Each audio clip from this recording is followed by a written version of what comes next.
Another week and another birthday. This time it's the turn of Mr. V, and I really hope you enjoy it a lot more than you did the pig party. It feels like we've been rushing around and travelling a lot lately, so we've decided to stay quite local, and that way we get to celebrate and show off our beloved Abruzzo.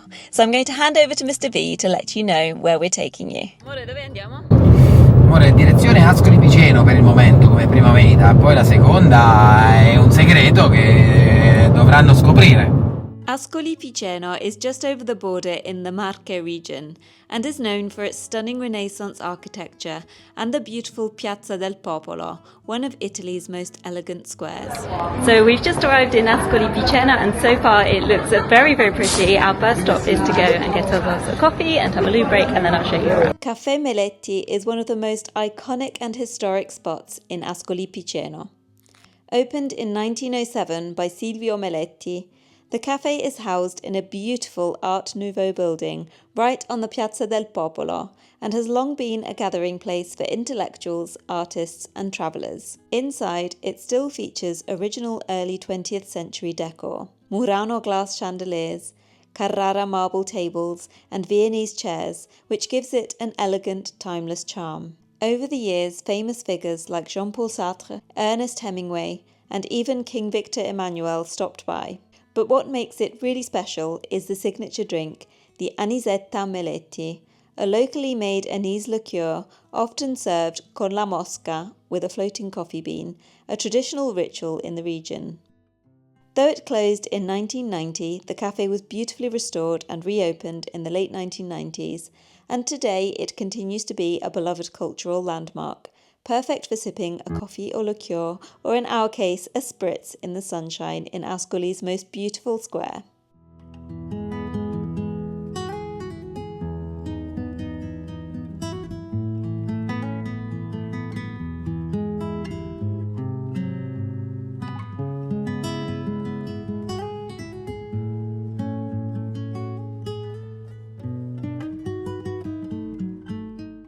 After a quick wander around the centre, we headed back to the main square for some lunch. We of course had to try the famous olives. I had 3 different varieties. One was the classic version, one had a pistachio pesto, and one had some kind of truffle crust around it. Even though they're generally not my favourite thing, they were all delicious. Ragazzi, abbiamo scoperto un dolce che è la fine del mondo. Cioè, la crema già è buona perché è buona. Qui a Ascoli Piceno è fritta. È fritta. Da Dio. What Mr. V just explained is that we made an incredible discovery at this cafe: patisserie cream deep fried in batter. Then Mr. V went for pasta while I tried to redeem myself with a salad.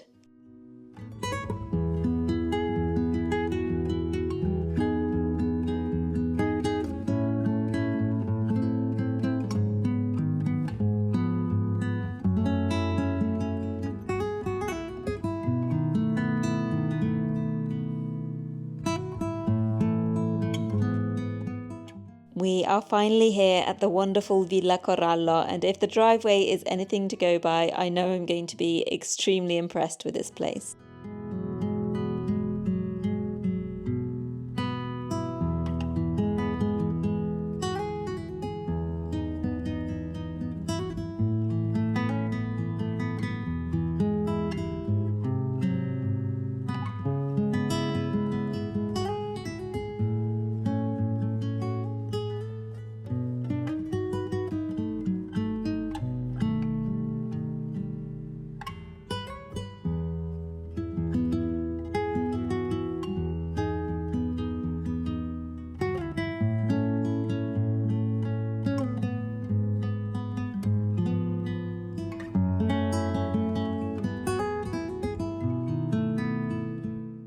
We headed to our room to wait for our luggage to arrive. It was called the Olive Suite and was very simple but tasteful decor.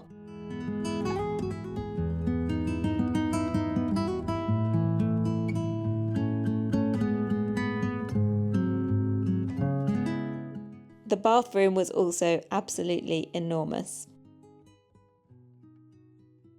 We'd already booked the private spa for the next 2 hours, so we headed straight there to have a soak in the hot tub and use the rest of the facilities. A steam room, a sauna, and a little area for making tea.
We've just finished in the spa and the weather's glorious, so we're going to go and check out the outdoor pool.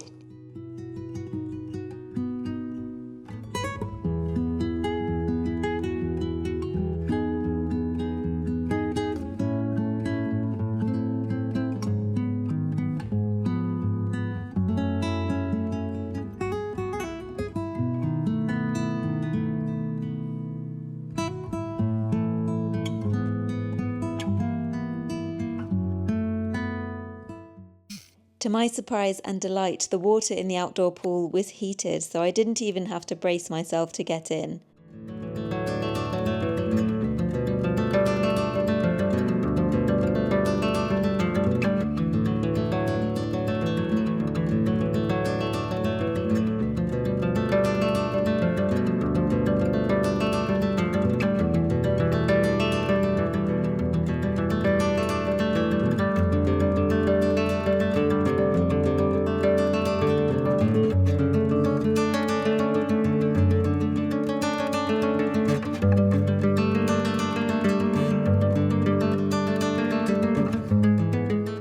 We spent the next couple of hours just relaxing and taking in the beautiful surroundings, then back to the hotel room for a quick coffee and then a lovely walk in the grounds.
Time to shower and get dressed up for birthday dinner, my favourite part.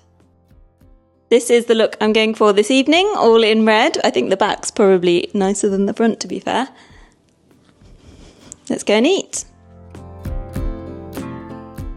We picked this charming little osteria because of its open kitchen and wood-fired oven. Opened in 2023, Osteria dei Maltagliati is run by two young talents with experience at Michelin-starred kitchens. It offers dishes like smoked meats, handmade pastas, tripe, fried pecorino and rustic desserts, deeply rooted in Abruzzese tradition with a modern touch.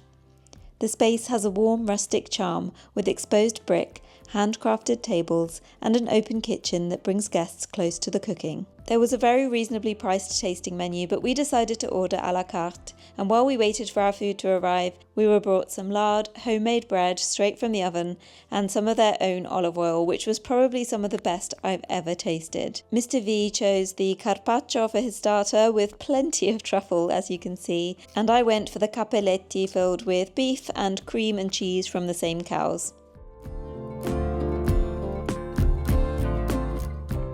Amore, com'è questo piatto? Allora, questo piatto è indescrivibile perché è un'esplosione di gusto magnifico.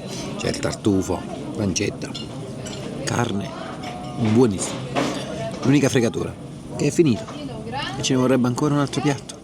Then we shared this incredible steak. Even the salad was outstanding with green beans, basil, cucumber and peach, and the chips were absolutely Moorish too. Dessert is hard to describe because I don't like croissants, but this was definitely much more buttery than an Italian cornetto. It was served with cream and a citrus jam. Overall, I can honestly say it was one of the best meals I've ever had.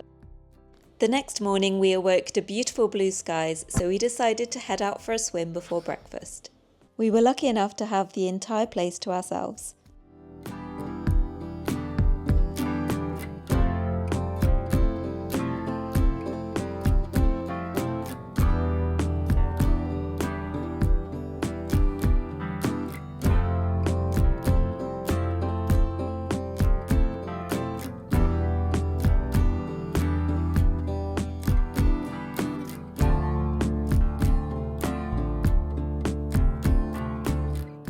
This one has multiple types of massage chairs, so we're just basically working our way around all the ones that we like the best.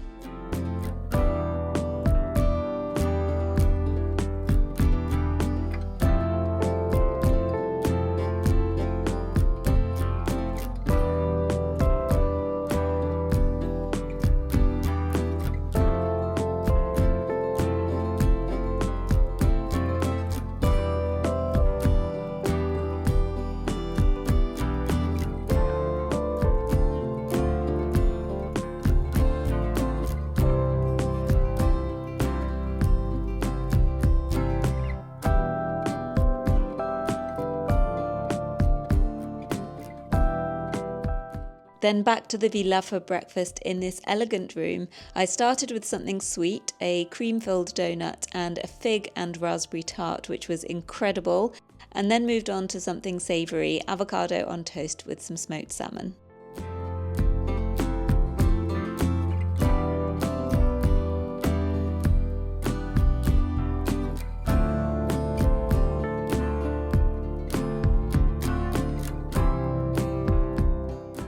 We were sad to say goodbye to Villa Corallo, but it was time to move on to our next destination, the seaside town of Grottammare. Grottammare, known as the Pearl of the Adriatic, is a picturesque seaside town in the Marche region, celebrated for its 5 kilometres of sandy beaches, palm-lined promenade, and vibrant Liberty-style architecture.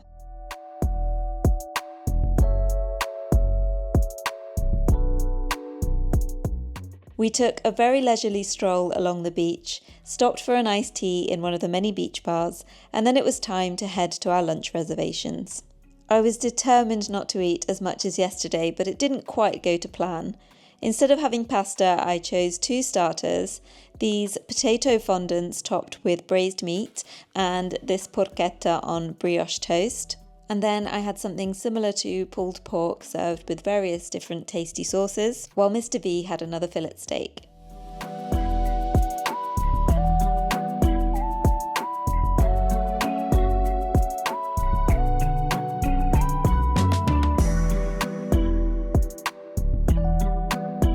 Trovate le ossette tenere, che sono queste qui, noi ce le lasciamo perché c'è chi piace stiracchiarsi, il tenerame.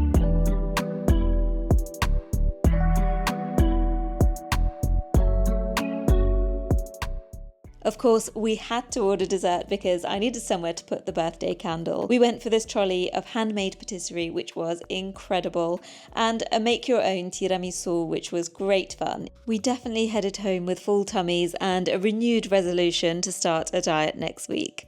I hope you've enjoyed spending this birthday weekend with us. I will see you again very soon. Ciao for now.